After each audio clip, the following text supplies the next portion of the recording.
देखी भैया, ये जमाना युग के देखते हुए आज एगो हम भोजपुरी गीत लिखले बानी। आपके छोटा भाई अब्दुल्ला राय भोजपुरिया पर अपन दुलार प्यार आशीर्वाद दुआ बनौले रही। हमरे चैनल के सब्सक्राइब करी, लाइक करी, कमेंट करी और ये बेल आइकन वाला घंटी जरूर दबाई। गीत से पहले एगो दू कड़ी के दोहा बा, जवन दोहा और गीत हमें लिखले बानी और हमें ही गावे जाता नहीं। भैया ये गाना के जरूर आप लोगन के पसंद होई। समय समय के बात है, समय ये सब कुछ करावेला। भैया हो, सब समय समय की बात हो, समय सब कुछ करावेला। समय समय के बात हो, समय ये सब कुछ करावेला।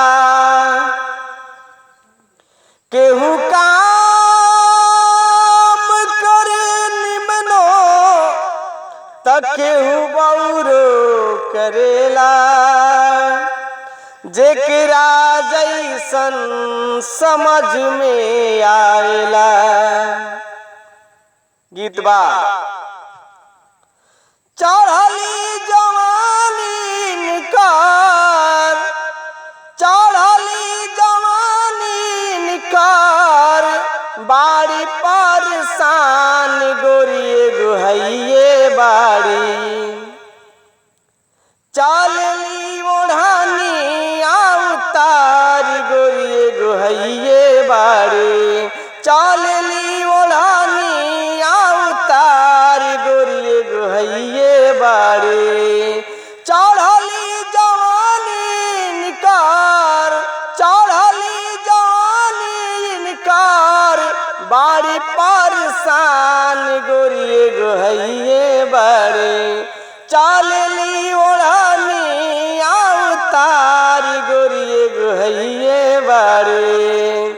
चढ़ली जवानी इनके बाड़ी गदराई, चढ़ली जवानी इनके बाड़ी गदराई। देखले में लागली बड़हन मिसाइल, देखले में लागली बड़हन मिसाइल। अपने जवानिया के राख तू संभार गोरी एगो हइये बाड़ी। चलली ओढ़ानी अवतार गोरी एगो हइये बाड़ी। चलली ओढ़ानी अवतार गोरी एगो हइये